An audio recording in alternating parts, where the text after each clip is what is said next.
Cancer Healer Center, a new beginning. पक्षाला अडचणीत आणणारी वक्तव्य नको. अजित पवारांचं कृषी मंत्री माणिकराव कोकाटेंना खडे बोल. तर कोकाटे बैठकीला अर्धा तास उशिरा आल्यानं बेशिस्त वागणुकीवरून दादांनी झापलं. सूत्रांची माहिती. भैयांना महाराष्ट्रात राहू द्यायचं का यावर विचार करावा लागेल. उत्तर भारतीय विकास सेनेच्या याचिकेनंतर मनसेचा इशारा. निवडणूक आयोगानं मनसेची मान्यता रद्द करावी. राज ठाकरेंविरोधात सुप्रीम कोर्टात याचिका. दीनानाथ मंगेशकर रुग्णालयाबाबतचा अहवाल मंत्रिमंडळ बैठकीत सादर. माता मृत्यू अन्वेषण विभागाचा अहवाल अद्याप प्रतीक्षेत. राज्य सरकार संबंधितांवर काय कारवाई करणार याकडे लक्ष. दीनानाथ रुग्णालयाला जमीन दान करणाऱ्या खिलारी कुटुंबातील चित्रसेन खिलारी यांना अश्रू अनावर. गरोदर महिलेची पैशांसाठी अडवणूक झाल्यानं भाऊ.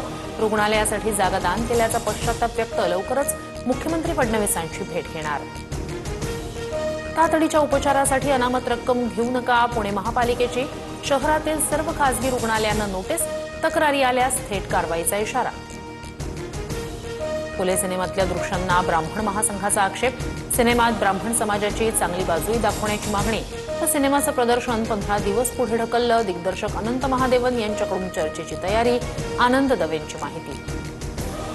फुले सिनेमाचे निर्माते आणि दिग्दर्शकांनी घेतली भुजबळांची भेट. फुले दाम्पत्यानं सहन केलेला त्रास समाजाला कळायला हवा. भुजबळांची प्रतिक्रिया. तर आव्हाडांकडूनही फुले सिनेमाचं समर्थन. आरोपी खोक्या भोसलेच्या पत्नीनं घेतली अजित पवारांची भेट. आमच्यावर खोटे गुन्हे दाखल झाले. धनंजय मुंडेंच्या कार्यकर्त्यांकडून त्रास होतो. भोसले कुटुंबियांचा आरोप. तर घरावरील कारवाईनंतर पुनर्वसन करण्याची मागणी.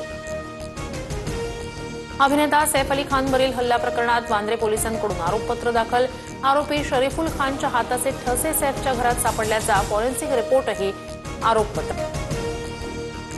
संतोष देशमुख हत्या आणि खंडणी प्रकरणाचा तपास करणाऱ्या अधिकाऱ्यांचा सन्मान. सीआयडीच्या वरिष्ठ अधिकाऱ्यांकडून डीवायएसपी अनिल गुजर आणि इतर अधिकाऱ्यांनी केलेल्या उत्कृष्ट तपासाबाबत गौरव. सोमनाथ सूर्यवंशी प्रकरणात सरकार आरोपी मग तपास कसा करणार. एसआयटी नेमा. अॅडव्होकेट प्रकाश आंबेडकर यांची मागणी. औरंगाबाद खंडपीठाची राज्य सरकारला नोटीस. पुढील सुनावणी 29 एप्रिलला होणार. देशभरात वक्फ सुधारणा कायदा लागू. केंद्र सरकारकडून अधिसूचना जारी. वक्फ सुधारणा कायद्यासाठी गॅझेट प्रसिद्ध. नांदेड, धाराशिवसह सोलापुरात वादळी वाऱ्यासह अवकाळी पाऊस. आंबा, ज्वारी, फळबाग आणि काढून ठेवलेल्या हळदीचं मोठ्या प्रमाणात नुकसान. शेतकरी चिंतेत.